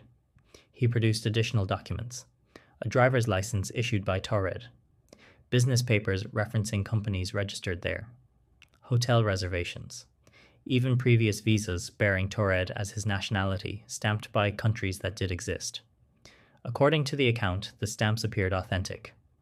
The traveler became confused and increasingly frustrated. He claimed to have traveled internationally for years and stated that Torrid had existed for over 1,000 years. When shown a map, he pointed to the region that corresponds to Andorra and insisted that Torrid occupied that space. This moment is often described as pivotal, not because of confrontation, but because of mutual disbelief. Immigration officials contacted superiors. The man was escorted to a nearby room while authorities attempted to resolve the discrepancy. At no point was he described as threatening or unstable. He appeared genuinely unable to understand why his nationality was being questioned. Unable to verify Tord through official channels, officials decided to detain the traveller temporarily while the matter was investigated. He was taken to a hotel under guard, with plans to continue verification the following day. According to the story, the man never made it to that follow-up. By the next morning, he had vanished from his locked hotel room. His belongings were reportedly still inside. Guards stationed outside claimed no one had passed. The man was never located, and no further record of him appeared in Japanese immigration files. This disappearance is often presented as the most unsettling part of the account. However, it is also where documentation becomes uncertain. Unlike many modern mysteries, the Taurid passport story does not trace cleanly back to a single official report. It appears first in anecdotal retellings, later repeated in books, lectures, and articles. Details vary slightly. Locations shift. Dates blur. And yet, the core elements remain remarkably consistent. A passport, a country that does not exist, and a traveller who insists otherwise. Because of this, the case occupies an unusual space. It is not easily verified, but it is also not easily dismissed. It persists because it aligns with a specific kind of narrative, one that sits at the edge of bureaucratic order. Some researchers suggest the story may be a composite, blending several unrelated incidents into one. Others propose that the man was a skilled fraudster using high-quality forged documents. During the mid-20th century, document verification systems were far less centralized than today. But this explanation raises its own questions. Why invent a country that would immediately attract attention? Why not claim citizenship from a small but real nation? Why carry documents that invite scrutiny? Another interpretation suggests miscommunication. Perhaps the traveller spoke a dialect or used an archaic name unfamiliar to officials. Or perhaps the story reflects a misunderstanding amplified through repetition. Still, those who favour a more speculative reading point to the traveller's confidence. He did not attempt to flee initially. He did not recant. He did not adapt his explanation when challenged. He behaved as though his documents were unquestionably valid. That confidence is difficult to fake convincingly under pressure. In recent years, the Taurid story has been connected to broader ideas about parallel realities or alternate histories. These interpretations move well beyond documented evidence, but they highlight why the story endures. It challenges the assumption that borders, maps, and national identities are fixed and universally shared. Whether the Taurid traveller was real, misunderstood, or embellished through time, the story persists because it targets a specific vulnerability in modern systems. Bureaucracy depends on consistency. A document that fits all visual and procedural expectations, but references something that does not exist, creates a problem that systems are not designed to solve. There is no box for it, no protocol. And so, the story lingers. In a series examining mysteries that sit between record and rumour, the Taurid passport case stands out not for what it proves, but for what it exposes. It shows how a single unresolved anomaly, even one without solid documentation, can survive because it aligns with a deeper unease about order, identity, and certainty. The idea that someone could arrive from a place that no one else recognizes is unsettling, not because it suggests the impossible, but because it suggests inconsistency in systems built on agreement. Maps exist because we agree on them. Borders exist because we enforce them. Identity exists because it is recognized. Remove recognition and certainty weakens. The Taurid traveller, whether real or constructed through retelling, represents that weakness. A figure who fits everywhere and nowhere at the same time. The story ends without resolution. There is no confirmed arrest, no official dismissal, no archival discovery that closes the case. It remains suspended between explanation and imagination. And perhaps that is why it continues to circulate, because it does not demand belief. It invites uncertainty. A man arrived with documents that made sense until they didn't. Authorities followed procedure until procedure failed. And then the story simply stopped, not with answers, but with the suggestion that even the most orderly systems can encounter something they are not prepared to explain. And when that happens, the record does not always correct itself. Sometimes it just goes quiet. Sodder children. On a quiet hillside in Fayetteville, West Virginia, a family home once stood like many others of its time. It was modest, wooden, and full of life. In the winter of 1945, that house became the center of one of the most enduring missing person cases in American history, not because of what was found, but because of what never was. The Sodder family were Italian immigrants who had built a stable life in the United States. George and Jenny Sodder were raising 10 children, running a small business, and were well known in their community. They were not isolated. They were not transient. Their lives were rooted and visible. On the night of December 24th, Christmas Eve, the family settled in for the holiday. The children stayed up late, excited, while the adults eventually went to bed. The house was quiet. Nothing suggested that the next hours would fracture their lives permanently.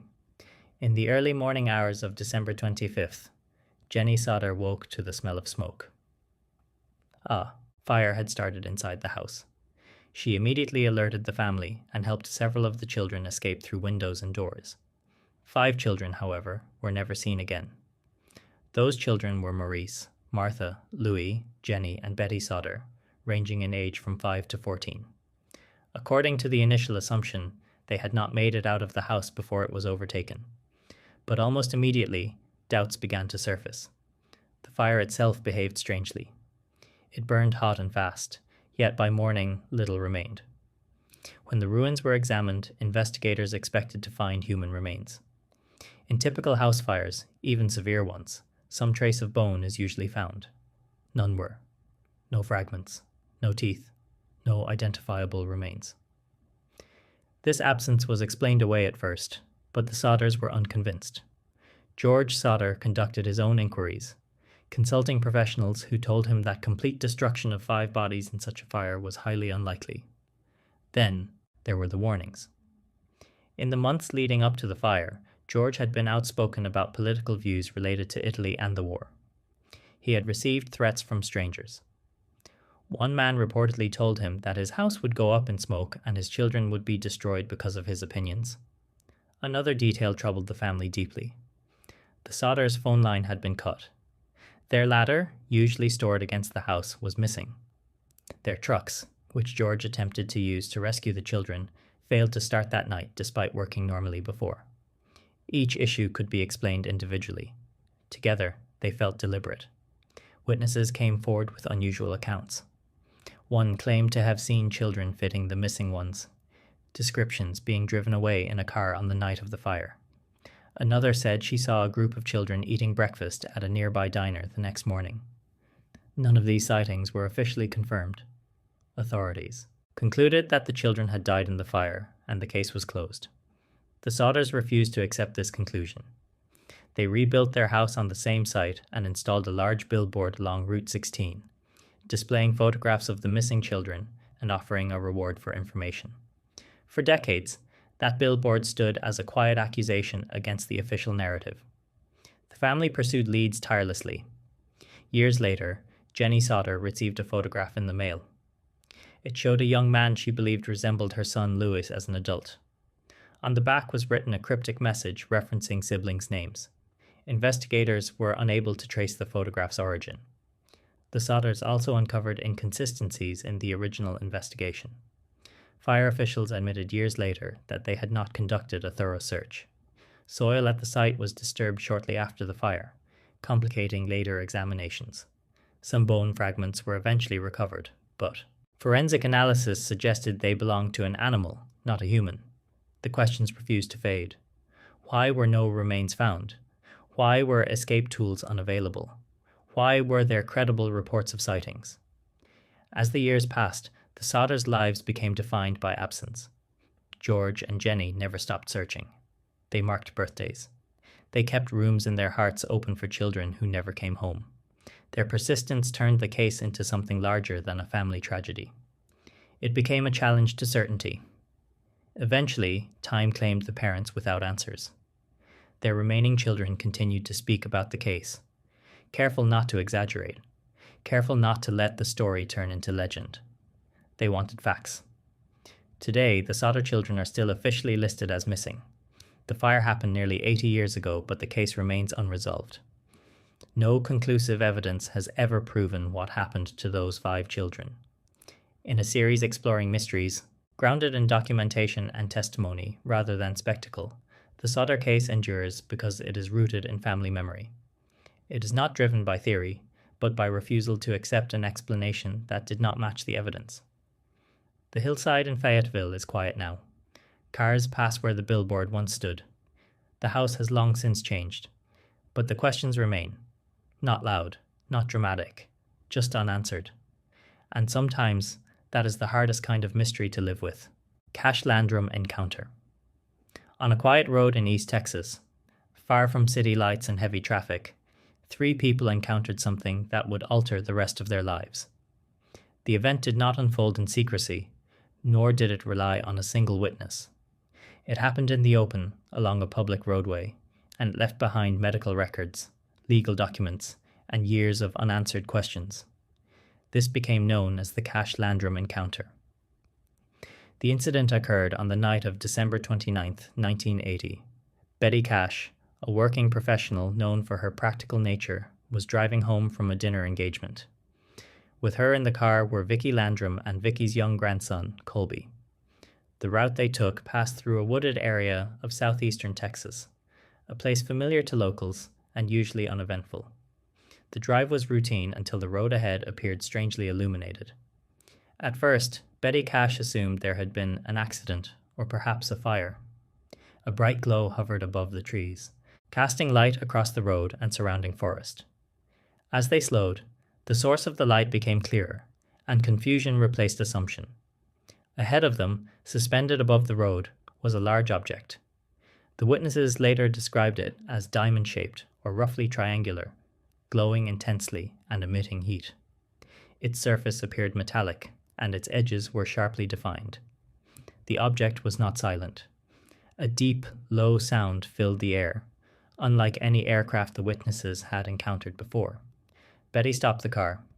This moment is important because it removes one of the most common explanations offered in such cases: misidentification during motion. The car was stationary. The witnesses observed the object for several minutes. According to their accounts, the heat became intense. The air felt heavy. Betty Cash, concerned about the vehicle, stepped out briefly to assess the situation. She later described the heat as overwhelming, forcing her back into the car. As they watched, something else appeared. Military helicopters began arriving in the area. The witnesses reported seeing numerous helicopters, later identified as resembling CH-47 Chinooks, circling the object. These were not distant silhouettes. They were close enough to be clearly identified by shape and sound. The helicopters appeared to be escorting or monitoring the object rather than pursuing it. This detail would later become central to the case. Eventually, the glowing object moved away, rising and disappearing into the distance. The helicopters followed. The road returned to darkness. The witnesses continued home, shaken but physically unharmed, at least initially. Within hours, symptoms began to appear.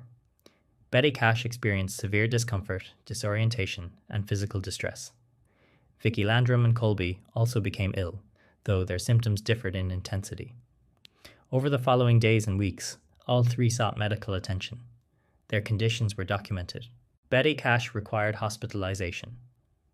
Medical professionals recorded symptoms consistent with exposure to extreme environmental stress. Hair loss, skin irritation, and fatigue were among the issues noted. Doctors struggled to provide a clear explanation, but the records were preserved. This was not a case built solely on memory. It was built on paperwork. As the witnesses recovered, they began to ask questions. If helicopters were involved, whose were they? If the object was experimental, who controlled it? They contacted military offices, government representatives, and investigative organizations. No agency claimed responsibility. Eventually, the case escalated into a legal challenge. Betty Cash and Vicki Landrum filed a lawsuit against the United States government, alleging that a military operation had caused their injuries. The case did not argue the origin of the object itself, but rather the involvement of military aircraft in close proximity. This distinction matters. The court case forced official responses. Military representatives stated that no such operation had occurred in the area on that night. Records did not confirm helicopter activity matching the witnesses' accounts. Without documentation to support their claim, the case was dismissed. Legally, the matter ended, but practically, it did not. The witnesses maintained their account consistently over time. Their descriptions did not change. They did not profit from the incident. They endured skepticism, public attention, and personal hardship. Colby Landrum, who was only a child at the time, later stated that the experience remained vivid and troubling long after the event. He had no reason to invent or embellish. His memory aligned closely with the adults' accounts. Skeptics have proposed alternative explanations. Some suggest misidentified military exercises. Others point to natural phenomena or exaggerated perception under stress. Each explanation addresses parts of the story, but not all of it simultaneously. The helicopters remain the most difficult element to dismiss. Chinook helicopters are not subtle. They are loud, large, and distinctive. Multiple witnesses describing the same aircraft type reduces the likelihood of coincidence or confusion. The medical documentation also resists simple dismissal. While it does not prove cause, it establishes effect. Something happened. The Cash-Landrum encounter occupies a unique space among modern unexplained events. It is not rooted in a single photograph or anonymous report. It involves named witnesses, medical records, and an attempt to seek accountability through legal channels. And yet, no clear explanation has ever been confirmed. East Texas remains unchanged. The road still exists. Cars still pass through the same wooded stretch. There are no markers indicating what occurred there in 1980. But for those who study the case, it represents a moment where ordinary people crossed paths with something that operated beyond their understanding and beyond official acknowledgement. In a series examining unexplained events grounded in testimony and documentation rather than speculation, the Cash-Landrum encounter stands out not because it demands belief in any single theory, but because it demonstrates how unresolved experiences persist even when they are formally dismissed. The witnesses were not asking for mystery. They were asking for explanation. What they received instead was silence. And that silence, supported by records rather than rumor, is what continues to give the Cash-Landrum encounter its lasting weight. Yuba County 5. In the foothills and forests of Northern California, winter can transform familiar roads into quiet, disorienting spaces. Snow softens sound, erases landmarks, and narrows choices.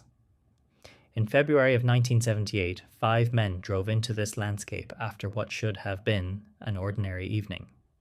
What followed became one of the most confounding missing person cases in American history, not because of what was dramatic, but because of how little sense the final sequence appears to make. The men were Gary Mathias, Jack Madruga, Bill Sterling, Ted Wire, and Jack Hewitt. They lived in Yuba City and Marysville, worked routine jobs, and were closely connected to their families. Several had mild intellectual disabilities, but they functioned independently and reliably. They followed schedules. They were punctual. They were known to return home when expected. On the night of February 24th, the group attended a college basketball game at California State University, Chico. Witnesses saw them enjoying the event. Nothing suggested distress or conflict. After the game ended, they stopped at a convenience store, bought snacks, and began the drive home. They never arrived. When the men did not return that night, families became concerned almost immediately. This was not typical behavior. Searches began, but initial efforts focused on routes closer to home. No one expected to find their car deep in the mountains. Several days later, the group's vehicle, a Mercury Montego, was discovered abandoned on a remote snow-covered road in Plumas National Forest, more than 70 miles from their intended route. The location was puzzling.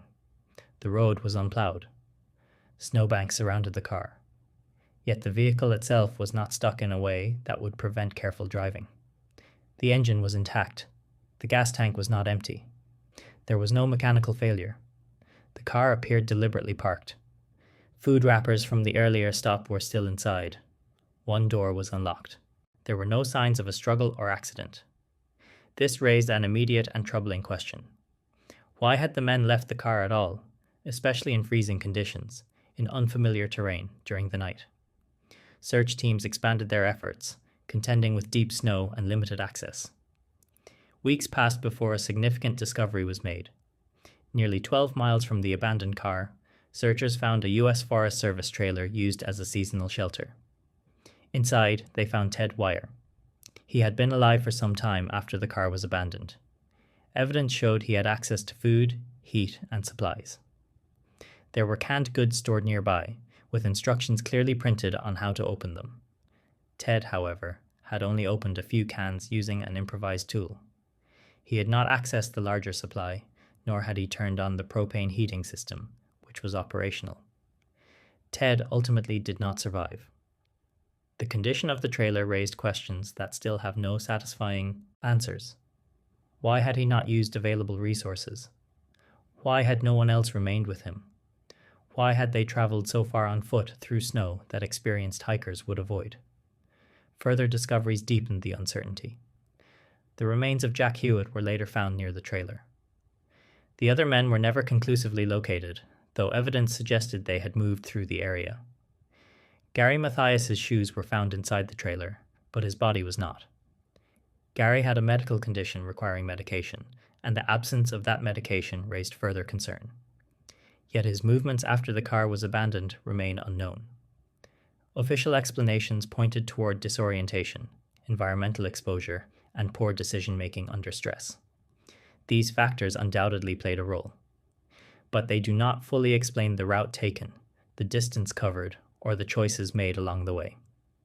The men were familiar with cold weather. They were not panicked drivers. They had no known reasons to travel into the mountains that night. And once there, they appeared to make decisions that ran counter to survival instincts. No evidence of external involvement was ever found. No signs of coercion. No indication of another vehicle. No footprints clearly leading to a single consistent narrative. Over time, the case was closed without a definitive explanation. For families, the uncertainty was devastating. They were left not with a single tragic moment, but with a chain of unresolved decisions.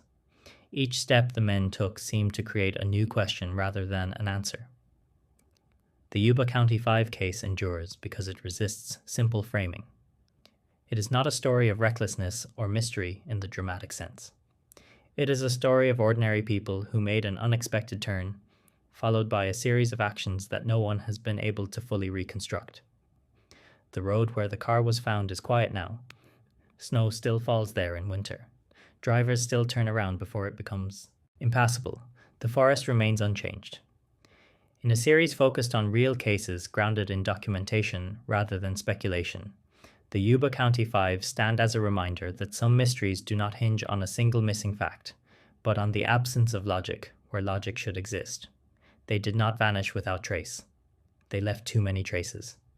And yet, those traces never quite align. What led them there remains unknown. What they believed they were doing remains unclear. And why help and safety were so close, yet never reached, continues to trouble those who look carefully at the case. Sometimes, the most unsettling mysteries are not defined by what is hidden, but by what is visible and still cannot be understood. That is where the story of the Yuba County 5 remains. Anjikuni Lake and the Vanishing Village. Far above the tree line, where the Canadian Arctic opens into wide tundra and frozen lakes, Anjikuni Lake lies quiet and remote. The region is defined by distance and silence. Travel is slow. Weather dictates movement. Communities, when they exist, are built on careful routines shaped by generations of experience. It is in this setting that one of the most debated disappearance stories in Arctic history emerged. The account, commonly known as the Vanishing Village of Anjikuni, centers on a report from the early 20th century. According to the story, a small Inuit settlement near Anjikuni Lake was discovered completely abandoned, with no clear sign of why or how its residents had left. The version most often repeated traces back to November of 1930, when a fur trapper named Joe LaBelle reportedly arrived at the lake while traveling his usual route. Expecting to trade supplies and rest, he instead found the settlement empty. No people were present. No fires burned. No voices carried across the ice. What unsettled him most, according to later retellings, was not just absence, but interruption. Food was said to be left behind. Tools remained in place. Some accounts describe meals unfinished, sled dogs missing, and graves disturbed. Label reportedly travelled onward to alert authorities, believing something deeply abnormal had occurred. From there, the story begins to fragment. Newspapers later amplified the account, adding dramatic elements and extraordinary claims. Some versions describe the Royal Canadian Mounted Police investigating the site and finding additional anomalies. Others introduce details that cannot be traced to any original report. This divergence is important, because unlike many cases in this series, Anyakuni is not anchored by a single preserved official file.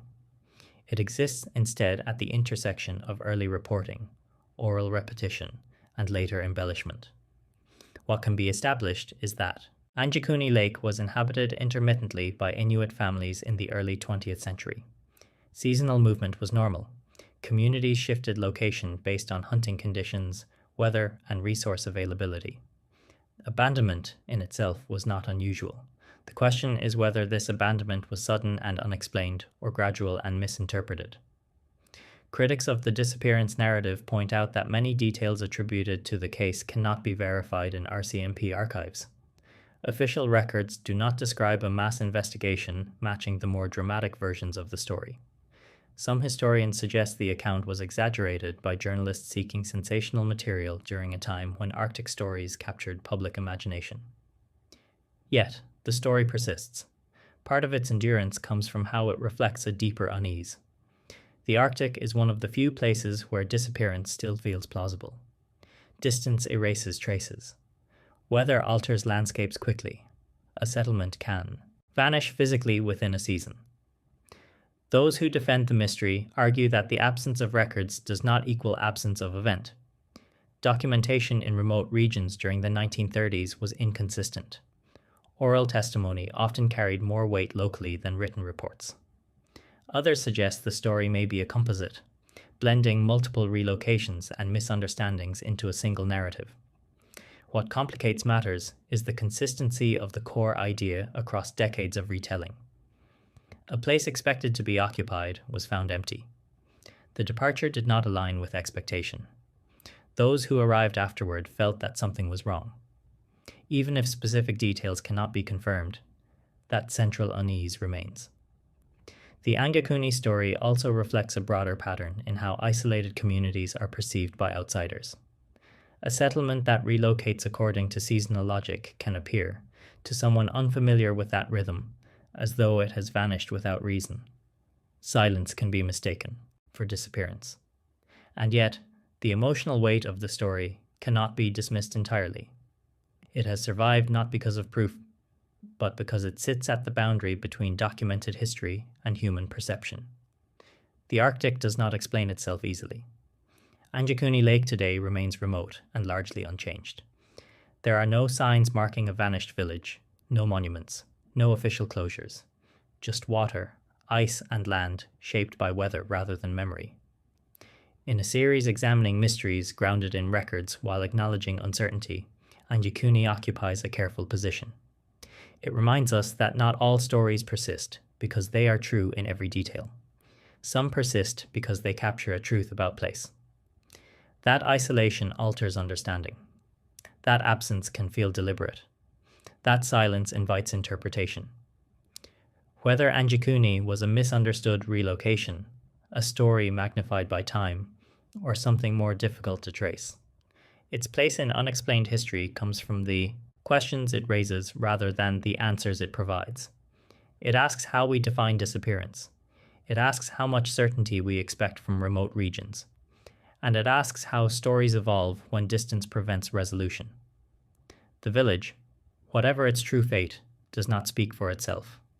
Only the lake remains, still, cold, unwilling to clarify what once happened along its shore. Utah abandoned mansion apparition. In the quiet outskirts of Utah, beyond maintained roads and occupied neighborhoods, there are old houses that no longer belong to anyone in particular. Their ownership is unclear, their histories fragmented, their rooms left to collect dust in silence. One such abandoned mansion became the setting for a photograph that continues to trouble those who have seen it. The building itself was already known locally. An aging structure with boarded windows, a sagging roofline, and a reputation that kept most people away after dark.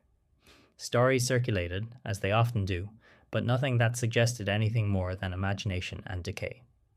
To a group of high school students, it was simply an abandoned place to explore. On the night in question, the group arrived after sunset. Some entered the building, others stayed outside. One person remained in the car, uninterested in going inside but willing to document the outing. The mansion was unlit, with no electricity, no furniture staged for effect, and no known residents or caretakers. At some point during the exploration, a photograph was taken inside the house. No one noticed anything unusual at the time. It was only later, when the image was reviewed on a laptop screen, that something unexpected appeared. In the photograph, two pale figures stand near what appears to be a stairwell or doorway deep inside the mansion. Their faces are unnaturally bright compared to the surrounding darkness, as if reflecting light that does not exist elsewhere in the frame. Their expressions are fixed, vacant, and calm in a way that feels intentional rather than accidental. They do not appear blurred. They do not appear transparent. They appear present. Between the two lighter figures, a third form seems to emerge from the shadows. Darker, less defined, but unmistakably shaped. Its eyes reflect faint light, creating the impression that it is watching from behind, partially concealed. None of the students recalled seeing anyone in that area. No one remembered encountering mannequins, props, or reflective objects that could explain the shapes. The mansion was described as empty, stripped of furniture, and silent. There were no mirrors positioned where the figures appear, no light sources strong enough to create such distinct contrast. The person who took the photograph had no interest in the paranormal at the time. The image was not staged, enhanced, or edited. It survived only as a screenshot, transferred from device to device over time. Despite the loss of original resolution, the figures remain clearly visible. This persistence is part of what makes the image difficult to dismiss. If the figures were the result of light bleed or camera artifact, they would likely distort or degrade as the image quality dropped. Instead, their shapes remain consistent, their placement stable, their presence undeniable. Skeptical explanations have been offered. Some suggest overexposure. Others suggest human figures coincidentally aligned with shadows. But these explanations struggle to account for the symmetry, the facial brightness, and the sense of depth between the forms. The background remains almost completely black, as expected in a dark, abandoned interior. Yet the figures appear illuminated without a visible source. Equally unsettling is the emotional neutrality of the scene. The figures do not lunge or gesture. They do not threaten. They simply stand, watching. The mansion itself offers no recorded tragedies that could easily explain the image. No confirmed deaths. No well-documented history of violence. Its reputation for being haunted appears to have grown only after the photograph began circulating quietly online. This absence of narrative makes the image more unsettling, not less. There is no story to anchor it, no legend to explain it away. Just a moment where something appeared without context. Some have suggested that abandoned places retain impressions of past presence, not spirits, but traces. Others argue that the human brain seeks meaning in darkness, especially when expectation and suggestion align. Yet the consistency of the figures across viewings challenges purely psychological explanations. People who see the image tend to notice the same details independently: the eyes, the hair, the posture. That shared perception is difficult to ignore. The photograph has never been conclusively debunked, nor has it been authenticated in any official sense. It exists in a grey space between documentation and mystery, much like the mansion itself. The building has since deteriorated further. Access is more restricted. Some say it has been partially demolished. Others claim it still stands, sealed and forgotten. The figures, however, remain frozen in that one captured moment. They have never appeared again in subsequent visits or photographs. No follow-up image has reproduced the phenomenon. The original group has grown older, moving on with their lives, yet the image continues to circulate quietly, resurfacing every few years. It does not scream for attention. It waits. In a series exploring unexplained phenomena grounded in real locations and real accounts, the Utah abandoned mansion apparition stands out not because it is dramatic, but because it is restrained. There is no motion blur, no chaos, no theatrical gesture, just three forms standing in a place that should have been empty. Whether the image represents a rare alignment of light and perception, an unknown human presence, or something that resists categorization entirely, it remains one of those moments that refuses to settle into a comfortable explanation. The mansion itself offers no answers. And perhaps that is the most unsettling part. Because the photograph does not suggest intrusion. It suggests occupancy, as if the house was never truly abandoned at all.